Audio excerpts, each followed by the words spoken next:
Bonjour et bienvenue sur le plateau de Saclay, situé à une vingtaine de kilomètres de Paris. C'est ici que chercheurs et étudiants font avancer le monde. Ce tout nouveau bâtiment, qui s'appelle le Lumen, est d'ailleurs le poumon de la vie étudiante. L'université de Paris-Saclay, classée 15e université mondiale, est aussi première en mathématiques. Et bien justement, les maths, nous en parlerons avec l'intelligence artificielle. Et puis ensuite, nous irons sur un toit pour voir comment se passe la surveillance du climat. Et enfin, direction l'IAS, l'Institut de recherche d'astrophysique spatiale. Nous vous emmènerons dans une salle très spéciale. Bienvenue à Paris-Saclay, qui se situe sur les communes des Yvelines et de l'Essonne. Michel Bournat, bonjour. Bonjour. En plus d'être vice-président du département de l'Essonne, vous avez été président de la communauté d'agglomération de Paris-Saclay.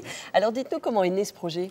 Très simplement, en 2008, l'État a lancé le projet du Grand Paris et l'aménagement du plateau de Saclay est une des composantes de ce projet avec une vocation scientifique affirmée.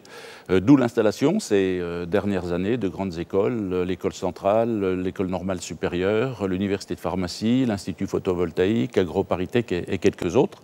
Aujourd'hui, ce territoire accueille 48 000 étudiants, 9 000 chercheurs, 230 laboratoires et bien évidemment de nombreuses start-up, ce qui explique l'appellation de Silicon Valley à la française.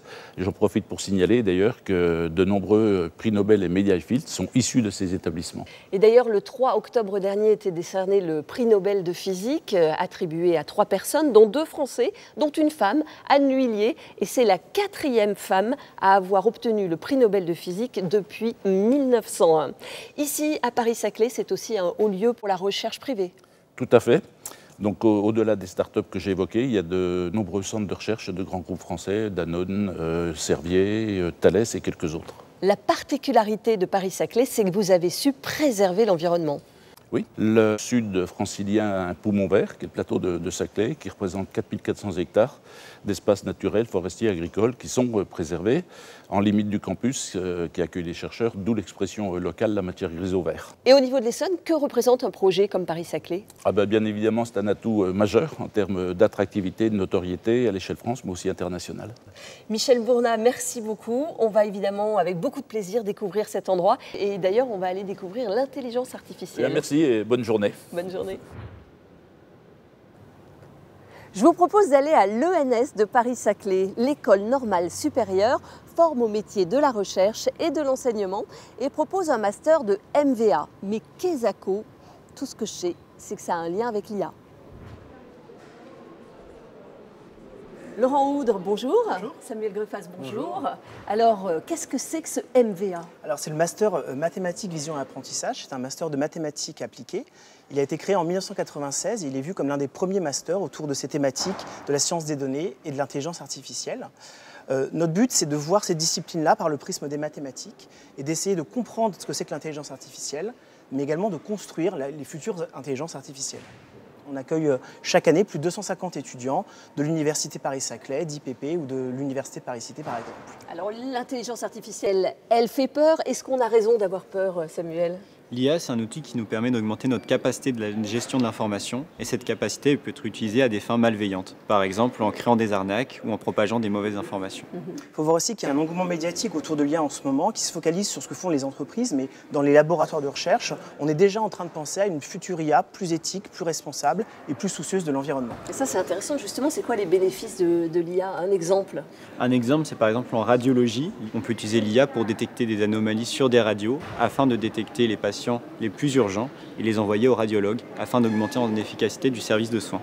Génial. Ce qui est important de dire, c'est qu'il faut bien voir ça comme une aide à la décision. On ne cherche absolument pas à remplacer le médecin, mais l'IA peut être une aide ici. C'est important de le dire. Donc effectivement, l'IA peut générer des arnaques, mais peut aussi vous aider à les éviter. La preuve par l'image. Quentin Bamet, est-ce qu'on peut vraiment se fier aux images ? Eh bien, malheureusement, pas toujours. Une image peut être falsifiée ou même générée entièrement par intelligence artificielle. Heureusement, nous disposons d'outils pour détecter ça. Par exemple, pour les images générées par IA, si on compare une image fausse d'une image d'une vraie photographie, on peut voir qu'elles ont des traces très différentes si on les analyse mathématiquement. Ce sont des méthodes qui sont recherchées notamment par la presse, comme l'agence France Presse, et également à la police scientifique pour la lutte contre la désinformation et la manipulation, notamment à travers des projets comme Vera AI ou Apaté. Et normalement, c'est une application qu'un jour ou l'autre, on aura tous. Même très bientôt. Notre but est de la rendre accessible au grand public, évidemment. Merci Quentin. Avec plaisir. C'est un magazine dans lequel nous allons sans cesse prendre de la hauteur. Après l'intelligence artificielle, nous allons nous téléporter dans l'espace à l'IAS, puis nous parlerons réchauffement climatique. Ah, au fait, l'IAS, c'est l'Institut astrophysique spatial. Marc-Olivier, bonjour. Bonjour. Nous sommes dans le hall d'entrée de l'IAS, Institut d'astrophysique spatiale. Vous êtes astronome. Expliquez-nous ce qu'on fait ici à l'IAS. Alors l'IAS, c'est un laboratoire de recherche en astrophysique qui a la particularité qu'on exploite principalement des données d'observation issues d'instruments montés sur des satellites. Et ces instruments, pour la bonne partie, on les développe, on les conçoit, on les teste, on les étalonne au laboratoire. Alors un test, ça ressemble à quoi ? Alors un test, il y a plusieurs niveaux. Il y a des tests fonctionnels dans un premier temps pour vérifier que l'instrument fait ce qu'on lui demande. Il y a des tests de solidité pour vérifier qu'il supporte le passage du laboratoire bien propre, bien calme à l'environnement spatial. Des vibrations, des variations de température. Puis ensuite, il y a la salle d'étalonnage, qui est une salle propre. On voit qu'on s'habille, qu'on met des charlottes, des combis. Qu'est-ce qui se passe là-bas ? Alors c'est la station d'étalonnage, qui est une installation vraiment spécifique, c'est une salle propre, dans laquelle on a des simulateurs d'environnements spatiaux. C'est-à-dire qu'on recrée l'environnement que verra l'instrument, conditions de température et de vide spatial. Donc on a des simulateurs d'environnements spatiaux, c'est des grandes cuves dans lesquelles on fait du vide, avec des écrans thermiques qui permettent de recréer l'environnement thermique que va avoir le satellite selon l'orbite dans laquelle il va se trouver. Et on vérifie en fait son fonctionnement en mettant une source dont on connaît les caractéristiques et qui nous permet d'étudier la réponse de l'instrument. Comme ça, plus tard, quand l'instrument sera embarqué, on ne pourra plus y toucher, on observera quelque chose et l'information qu'on aura de l'instrument nous permettra de remonter au phénomène physique sur la source que l'on observe. Alors, dans ce hall d'entrée, il y a beaucoup d'instruments, notamment, vous pouvez nous donner un exemple concret avec la mission SOHO. Oui, alors on a participé à plein de missions, des missions de planétologie. Il y a des morceaux ici de différents modèles, de différentes missions, des missions sur Mars, des missions d'observation du fond cosmologique. Et on a cette fameuse mission SOHO. C'est une des plus vieilles qui fonctionne encore, en tout cas sur laquelle on a participé. Et donc c'est toujours là-haut ? Toujours là-haut. Elle a été lancée le 2 décembre 1995. Et vous voyez qu'on va bientôt fêter ses 30 ans en orbite. Ah, et elle fonctionne toujours. Bon, comme quoi vous les avez bien testés, les outils. Oui, voilà. Bravo, mission accomplie. Merci Marc-Olivier. Merci. Retour sur la planète Terre avec une autre mission, parler du réchauffement climatique. Et ici, c'est sur le toit que ça se passe.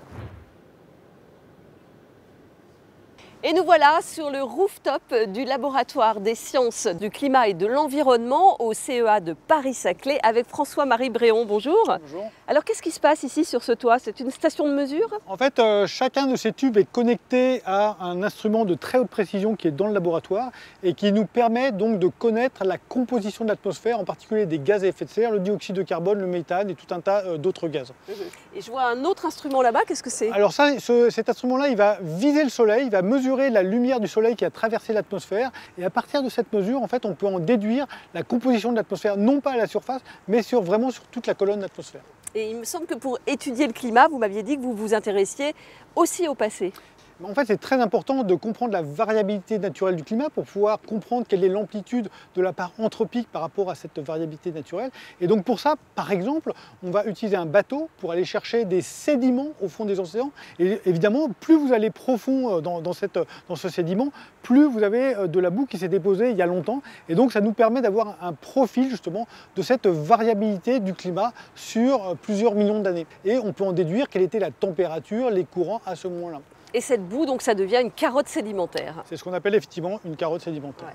Et donc dans ce laboratoire, on utilise aussi des carottes de glace, donc de la glace qui s'est déposée en Antarctique ou au Groenland. Et même chose, plus on va profond, plus on trouve de la glace qui s'est déposée il y a longtemps. Et ça nous permet de reconstituer le climat typiquement le dernier million d'années. Et pour étudier le futur, alors comment on fait? Pour le futur, on n'a pas le boule de cristal, donc on développe des modèles. Un modèle de climat, c'est un peu la même chose qu'un modèle de prévision météorologique. Simplement, au lieu de prévoir la météo des 10 prochains jours, on va anticiper le climat des 100 prochaines années. Bon, j'ai un chercheur sous le coude, donc je ne résiste pas. L'histoire des 50 degrés pour bientôt, vrai ou faux? Malheureusement, si on ne fait rien, si on n'infléchit pas rapidement nos émissions de gaz à effet de serre, la concentration dans l'atmosphère va continuer à augmenter. Et oui, 50 degrés, c'est possible pour la fin du siècle. Mais c'est possible peut-être d'inverser la tendance quand même? Mais il est tout à fait possible de modifier nos modes de vie. Si vraiment on veut éviter ces températures extrêmes caniculaires, oui, il faut absolument diminuer très rapidement nos émissions de gaz à effet de serre. On a bien compris qu'on pouvait encore faire bouger les choses. Donc voilà, j'espère que le message, vous l'avez reçu aussi. Merci beaucoup François-Marie Bréon. Et on se retrouve tout de suite pour la revue d'actu. Le 10 novembre à 20h, la MJC de Palaiseau reçoit Jean-Philippe Usan, cosmologiste. Il nous invite à une balade entre science, art et histoire. L'entrée est libre. Que vous soyez magicien ou chanteur, venez donc participer au Go Talent qui est ouvert à tous les étudiants de Paris-Saclay. Rendez-vous le 17 novembre à la scène de recherche de l'ENS Paris-Saclay. Le salon de l'étudiant Paris-Saclay aura lieu le 2 décembre prochain au Palais des Congrès de Massy. L'entrée est gratuite avec une inscription en ligne. Rendez-vous dans un mois pour parler solidarité ou comment le département vous accompagne de la naissance jusqu'à la fin de vie.